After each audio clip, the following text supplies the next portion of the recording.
ప్రభుత్వం ఏర్పడిన 2 ఏళ్లకే ఏపీలో సీన్ రివర్స్ అవుతోందా?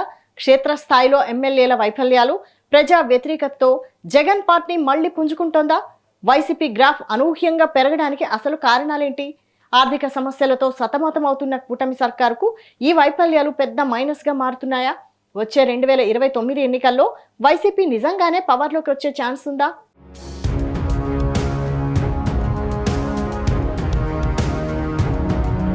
ఏపీలో వైసీపీ క్రమంగా బలం పెంచుకుంటుందా అంటే పొలిటికల్ విశ్లేషకులు అవుననే అంటున్నారు.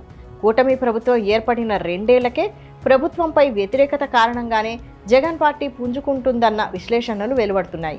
అనేక కారణాలు వైసీపీ బలం పెంచుకోవడానికి కారణాలుగా చెబుతున్నారు. ఎమ్మెల్యేల అవినీతి, సంక్షేమ పథకాలు అందరికీ సక్రమంగా అందకపోవడం, కరువు, శాంతి భద్రతల సమస్య, ఏరులై పారుతున్న మద్యం, అక్రమ ఇసుక రవాణా, భూదందాలు, ఇలా అనేక వంటివి ప్రభుత్వానికి చెడ్డ పేరు తెస్తున్నాయని పొలిటికల్ పండితులు అభిప్రాయపడుతున్నారు.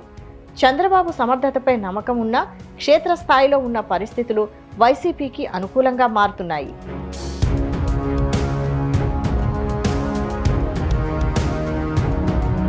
వైసీపీకి ఓటు బ్యాంకు మామూలుగానే 40% ఉంది. ఏమాత్రం పెంచుకోగలిగినా ఈసారి అధికారంలోకి రావడం ఖాయమని ఆ పార్టీ నేతలు ఇప్పటి నుంచే అంచనాలు వేసుకుంటున్నారు.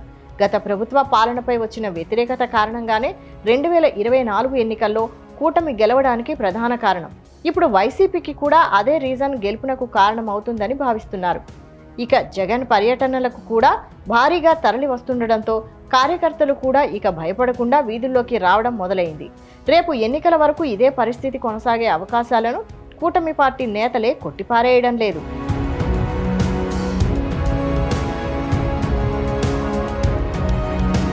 అంతెందుకు, మంత్రులే వైసీపీ యాక్టివ్ అయిందని ఆఫ్ ది రికార్డ్ అభిప్రాయపడుతున్న నేపథ్యంలో కూటమి పార్టీల నేతల్లోనూ అదే ఉంది.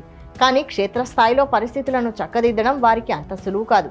ఈ 3 ఏళ్లలో మరింతగా జనాలకు చేరువవ్వాలన్నా, సంక్షేమ పథకాలు, ఇచ్చిన హామీలు అమలు చేయాలన్నా రాష్ట్ర ఆర్థిక పరిస్థితి అందుకు సహకరించదు. కేంద్ర ప్రభుత్వం కూడా ఇప్పుడు వెన్నుదన్నుగా నిలిచే అవకాశాలు క్రమంగా దూరం అవుతున్నాయి. అన్ని విధాలుగా ఇవన్నీ జగన్ పార్టీకి ప్లస్ అవుతాయన్న అంచనాలు బలంగా వినిపిస్తున్నాయి. ఎమ్మెల్యేలు వారి పనితీరు మార్చుకోరు. తాము అధికారంలోకి రావడం ఖాయమని ఒక వైసీపీ సీనియర్ నేత అన్నారంటే నష్ట నివారణ చర్యలు తీసుకోకుంటే కూటమికి వచ్చే ఎన్నికల్లో గెలుపు అంత సులువు కాదని చెప్పాలి.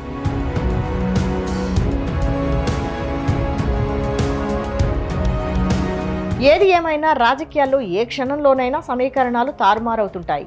అధికారంలో ఉత్సాహంగా దూసుకెళ్తున్న కూటమి సర్కార్కు క్షేత్రస్థాయి వ్యతిరేకత, ప్రజా సమస్యలే ఇప్పుడు అసలు పరీక్షగా మారుతుంటే, మరోవైపు పరాభవం నుంచి పాఠాలు నేర్చుకొని జగన్ మళ్లీ ప్రజల్లోకి వెళ్తున్న తీరు వైసీపీ శ్రేణుల్లో కొత్త జోష్ నింపుతోంది. అయితే రాబోయే రోజుల్లో కూటమి ప్రభుత్వం తీసుకునే దిద్దుబాటు చర్యలు, ఆర్థిక సవాళ్లను ఎదుర్కొనే విధానంపైనే రాష్ట్ర రాజకీయ భవిష్యత్తు ఆధారపడి ఉంటుంది. చూడాలి మరి ఏపీ పాలిటిక్స్లో ముందు ముందు ఎలాంటి సంచలనాలు నమోదవుతాయో.